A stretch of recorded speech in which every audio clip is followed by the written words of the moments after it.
আজরাইল কোনো জিনিস খাওয়া নিষেধ জানি না। এর আজরাইলটা খাওয়া জিনিস ছিলাম ভাবি বাসা নাই। ও বোন আফা বোন নাই না বোন না সমস্যা নাই আয়া বলবো হ্যাঁ যে ইয়ার বাইত গেছে তাই তো বাইত গেছে বোন দেরি হয় নাকি দেরি হইতো না বোন আইছে নাই না তো সব সময় আইন না আমার তো তাড়াতাড়ি দরকার দরকার নাকি আচ্ছা না তো একটু ঠান্ডা পানি খাইতে থাকুন আমি মনে করেন পরে ই করতেছি আমি পরে ওই যে লয়ে আইতেছি ডাক্তার হ্যাঁ এনে খাই খাইতে থাকুন আমি লয়ে গেল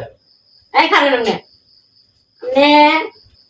পানি দিছেন ভালো কথা ফ্রেশ পানি বাংলাদেশের পানি হ্যাঁ বাংলাদেশের পানি কি হইছে এটা কি দিছুন এটা কি দিছে না কথা জানেন না কি দিছে এটা আমি তো আপনাকে ঠান্ডা দিছি ঠান্ডা দিছুন হ্যাঁ এটা ঠান্ডা তো বুঝলাম এর নাম কি কোকা কোলা কি কোকা কোলা নাকি কোকা কোলা হ্যাঁ Coca Cola Coca Cola Coca Cola যে আজরাইল কোনো জিনিস খাওয়া নিষেধ জানি না।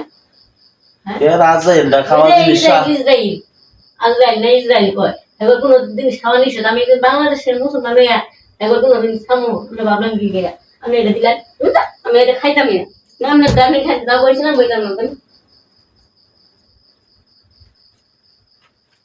মহিলা তো দি ভালা ভালা লোক আমি তো মনে হতাম না আমার বউ যেমন তেমন লোকের লগে চলে বউ তো দি ভালা লোকের লগে চলে হ্যাঁ ইসরায়েলে পূর্ণ দিছি এই কোকা কোলা এটা খাইলো না এটা খাইলো না আবার দেখুন মুসলমান মানুষটা কেমন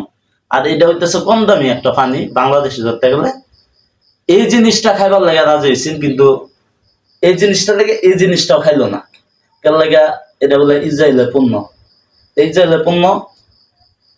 আসলে খাওয়া ঠিক না আমি ভুলে বসতে এটা লয়ে আসলে ঠিক হয়েছে না কেননা আমাদের আমাদের লোকের এই অত্যাচার করতেছে এই জিনিস খাওয়ান যাবে না এটাতে সাবধান হয়ে যান মুসলমান ভাইয়েরা আজকাল তো আমি এটা খাবো না।